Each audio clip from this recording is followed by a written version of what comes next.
अगर एक शिक्षक को अपनी आवाज उठाने के लिए सड़क पर उतरना पड़े, तो आप जान सकते हैं कितना बड़ा शिक्षा तंत्र में सवाल उठ चुका है।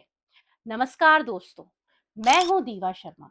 आज शिक्षक होने के नाते आज हम बात करेंगे उस शख्स की जिसने शिक्षा को सुधारने के लिए, पर्यावरण को सुधारने के लिए और अन्य गतिविधियों को सुधारने के लिए जाने कितने आवाज उठाए हैं।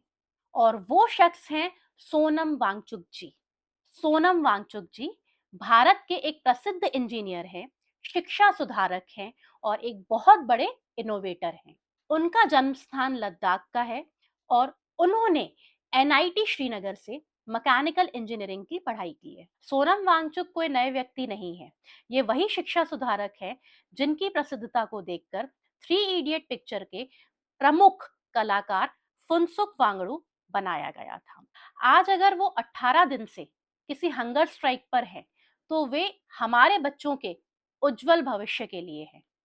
उन्होंने हाल में ही परीक्षा प्रणाली की पारदर्शिता और छात्रों के उज्जवल भविष्य के लिए शिक्षा की गुणवत्ता जैसे मुद्दों पर अपनी आवाज उठाई है। उनका कहना है कि शिक्षा का उद्देश्य केवल अंक लाना नहीं है, जो हर बच्चा सोचता है कि अंक लाने से हम पास हो जाएंगे। नहीं, अंक लाना नहीं है, बल्कि बच्चों के सोचने, समझने और समाधान करने योग्य उनका दिमाग बनाना है। मैं किसी पॉलिटिकल पार्टी को समर्थन नहीं कर रही हूँ या मैं किसी व्यक्ति विशेष को समर्थन नहीं कर रही हूँ, क्योंकि मैं भी एक शिक्षक हूँ।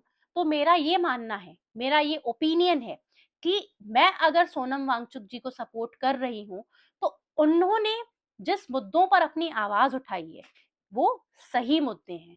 आज के समय में जो अभी पिछले महीने नीट का पेपर लीक हुआ था और अन्य पेपर जो लीक हुए थे, वह गलत है। अब सवाल सिर्फ सोनम वांगचुक जी का नहीं है, सवाल यह है कि हमारी शिक्षा व्यवस्था अब बच्चों को केवल परीक्षा के लिए तैयार करे या उन्हें जीवन की समस्याओं से सामना करने के लिए भी सक्षम बनाए। तो आपकी क्या राय है कि शिक्षा व्यवस्था में बदलाव आने की जरूरत है? तो आप अपनी राय कमेंट में हमें ड्रॉप करके बताइए। तो अगर आपको हमारा ये व्लॉग जानकारीपूर्ण लगे, तो ऐसे ही दीवा की दुनिया को लाइक करें, फॉलो करें, सब्सक्राइब करें और बेल आइकन का बटन दबाना नहीं भूलें। धन्यवाद।